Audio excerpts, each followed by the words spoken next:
Taiwan produces semiconductors, ano? Malaking market ng semiconductors. They export to the US computer chips, no? Which are being used by US commercial and military. Everything na gamit ang military also rely on Chinese semiconductors, no?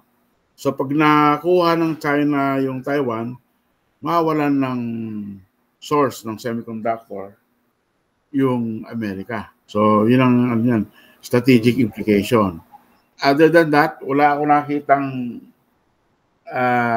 importance ng Taiwan except for its semiconductors. So that's how important Taiwan and the Philippines to America. No? Kasi pag nakuha ng China yan, pwede nang i-block yung export ng semiconductors to America.